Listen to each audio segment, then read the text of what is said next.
Hello, my dear students. Welcome on BioFun Learning. I am Dr. Sarita Agrari, your biology teacher, and in this session, we are going to start class 10's chapter 6, that is life processes. This is the third part of life processes.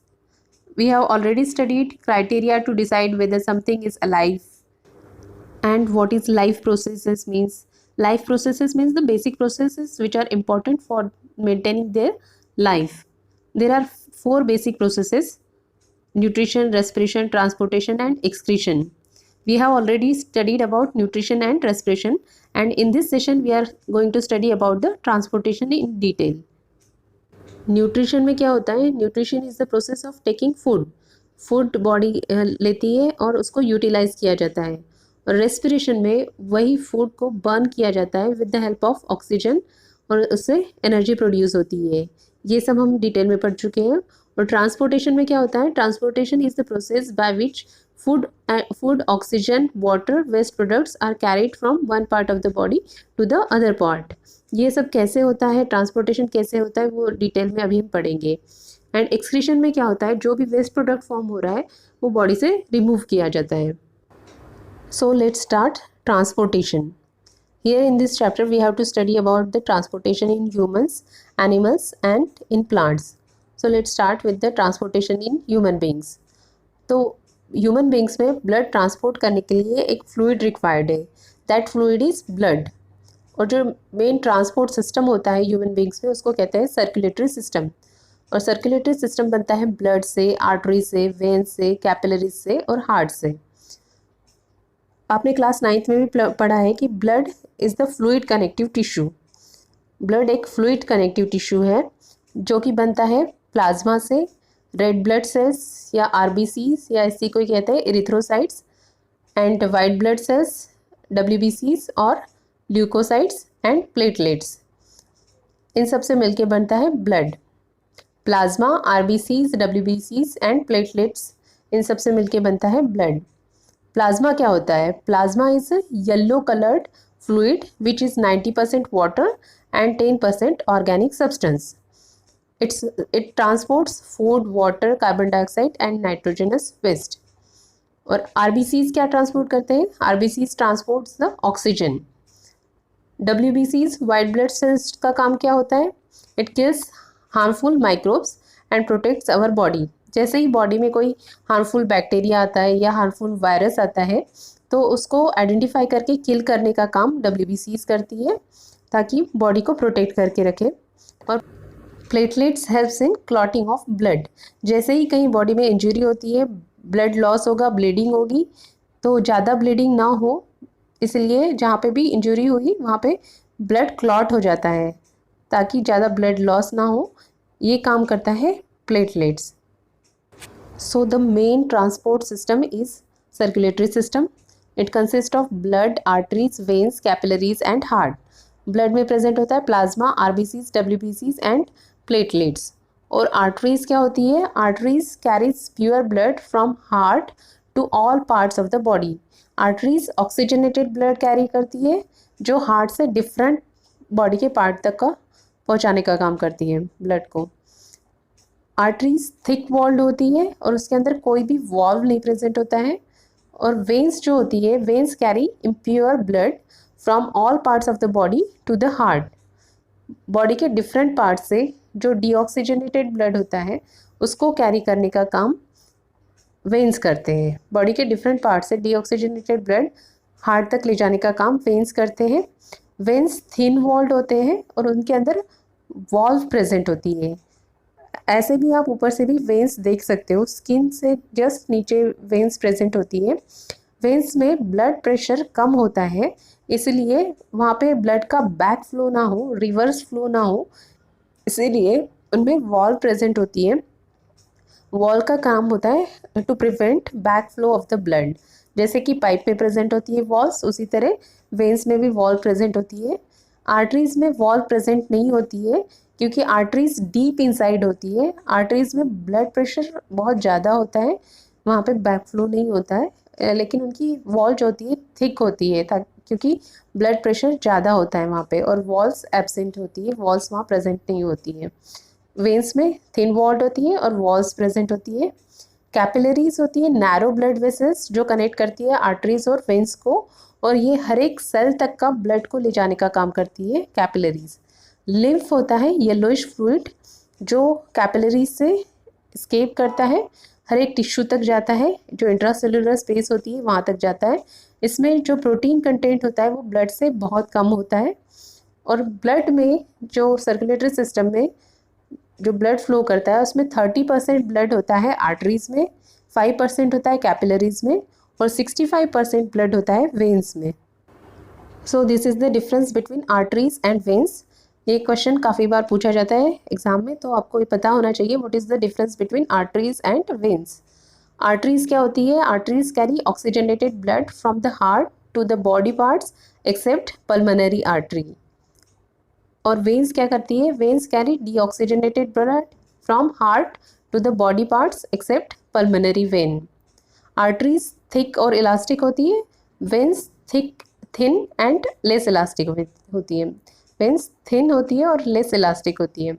Arteries deep seated होती है far from the skin, and veins superficial होती है near to the skin होती है as compare to the arteries.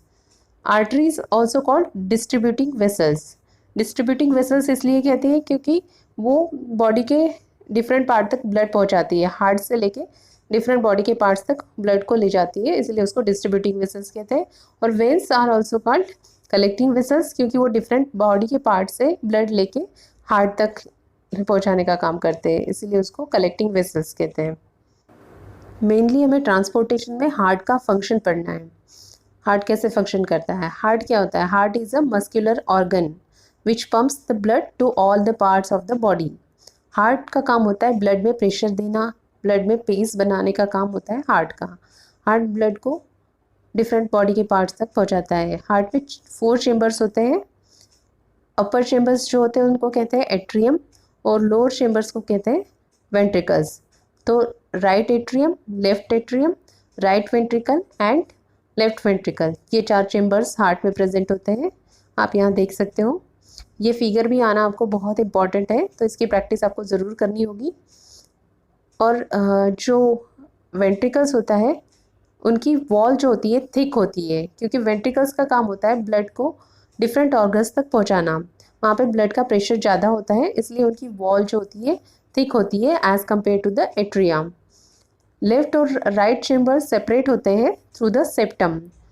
ये separate होते हैं ताकि मिक्सिंग ना हो, जो ऑक्सीजनेटेड ब्लड है और डीऑक्सीजनेटेड ब्लड है वो मिक्स ना हो, इसलिए वहाँ पे सेप्टम प्रेजेंट होता है लेफ्ट और राइट चेम्बर्स के बीच में।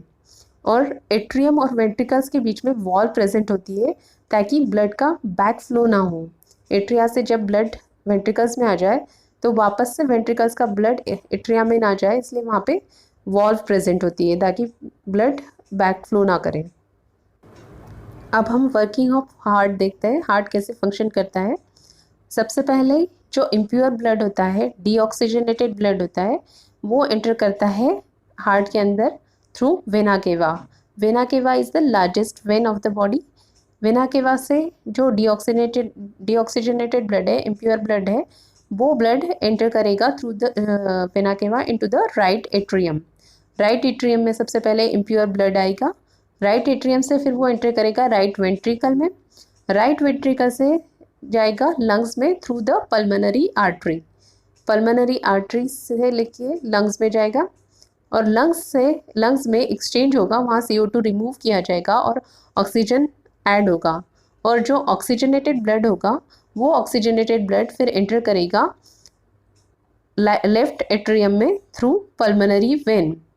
पल्मोनरी वेन से लेफ्ट एट्रियम में ब्लड एंटर होगा, और लेफ्ट एट्रियम से लेफ्ट वेंट्रिकल में ब्लड आएगा, और लेफ्ट वेंट्रिकल से ब्लड ट्रांसपोर्ट किया जाएगा बॉडी के डिफरेंट पार्ट्स में through the largest artery that is aorta. Aorta से डिफरेंट बॉडी के पार्ट्स में ब्लड ट्रांसपोर्ट किया जाएगा, वो होगा ऑक्सीजनेटेड ब्लड। इस फिगर में आप जो देख रहे हो, जो रेड पार्ट से दिखा रखा है वो है ऑक्सीजनेटेड ब्लड, और जो ब्लू पार्ट से दिखा रखा है वो डीऑक्सीजनेटेड ब्लड है।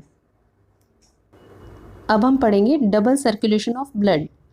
तो क्या होता है, सबसे पहले डिफरेंट बॉडी के पार्ट से जो डीऑक्सीजनेटेड ब्लड होता है, इम्प्योर ब्लड होता है, वो वेंस के थ्रू एंटर करता है राइट एट्रियम में।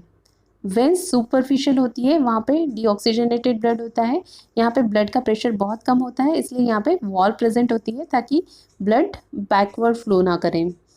तो सबसे लार्जेस्ट वेन होती है वेना केवा। वेना केवा के थ्रू ब्लड एंटर करेगा राइट एट्रियम में। राइट एट्रियम अब रिलैक्स हो जाएगा, वहाँ पे ब्लड आ गया, डीऑक्सीजनेटेड ब्लड आ गया, इम्प्योर ब्लड आ गया। अब राइट एट्रियम कॉन्ट्रैक्ट हो जाएगा और जितना भी उसके अंदर ब्लड है वो एंटर करेगा राइट वेंट्रिकल्स में। राइट वेंट्रिकल्स में जब ब्लड आएगा, यहाँ पे प्रेशर के साथ ब्लड आगे फ्लो करेगा लंग्स में through the pulmonary artery. Pulmonary artery से लंग्स में ब्लड आ गया, यहाँ पे CO2 रिमूव किया जाएगा ब्लड से और ऑक्सीजन एंटर करेगा। ये हमने रेस्पिरेशन में पढ़ा है। अब ब्लड जो होगा ऑक्सीजनेटेड ब्लड हो गया। ये ऑक्सीजनेटेड ब्लड पल्मोनरी वेन के थ्रू लेफ्ट एट्रियम में एंटर करेगा। लेफ्ट एट्रियम या अब रिलैक्स हो जाएगा, वहाँ पे ऑक्सीजनेटेड ब्लड आ जाएगा और वो ऑक्सीजनेटेड ब्लड जब लेफ्ट एट्रियम कॉन्ट्रैक्ट करेगा तो जो ऑक्सीजनेटेड ब्लड है वो एंटर करेगा लेफ्ट एट्रियम वेंट्रिकल्स में। लेफ्ट वेंट्रिकल्स में ब्लड प्रेशर के साथ एंटर करेगा अवोर्टा में, जो लार्जेस्ट आर्टरी है, और उसके थ्रू वो बॉडी के डिफरेंट पार्ट्स में ऑक्सीजनेटेड ब्लड ट्रांसपोर्ट किया जाएगा। तो ये जो कॉन्ट्रैक्शन हो गया उसको हम बोलते हैं सिस्टोलिक ब्लड प्रेशर। ये होता है 120 mm। जो स्पिग्मोमैनोमीटर होता है जिससे हम चेक करते हैं, उससे जो कॉन्ट्रैक्टेड ब्लड प्रेशर होता है वो होता है 120 mm, जिसको हम सिस्टोलिक ब्लड प्रेशर कहते हैं। और जब रिलैक्स होता है वो होता है डायस्टोलिक ब्लड प्रेशर, वो होता है 80 mm। तो जो नॉर्मल ब्लड प्रेशर होता है वो 120 mm बाय 80 mm होता है। और हार्ट का जो साउंड होता है वो होता है लप डब, ऐसे साउंड होता है। तो यहाँ पे दो टाइप्स के सर्कुलेशन होता है। फर्स्ट सर्कुलेशन हो रहा है, हार्ट से ब्लड जा रहा है लंग्स तक और लंग्स से वापस ऑक्सीजनेटेड ब्लड आ रहा है हार्ट तक। ये हो गया एक circulation, that is pulmonary circulation. Pulmonary word use किया जाता है लंग के लिए। तो एक हो गया पल्मोनरी सर्कुलेशन और दूसरा होता है सिस्टमिक सर्कुलेशन। सिस्टमिक सर्कुलेशन में ब्लड से, हार्ट से लेके ब्लड डिफरेंट बॉडी के पार्ट्स तक, डिफरेंट सेल्स तक जाता है और डिफरेंट सेल्स से वापस डीऑक्सीजनेटेड ब्लड हार्ट तक आता है। ये होता है सिस्टमिक सर्कुलेशन। तो यहाँ पे ब्लड के दो सर्कुलेशंस हो रहे हैं, one is pulmonary circulation and systemic circulation, इसीलिए इसको डबल सर्कुलेशन कहा जाता है। अब हम देखेंगे hearts of mammals, birds, amphibian, reptiles and fishes. Mammals और बर्ड्स में हार्ट 4 चेम्बर्ड होता है।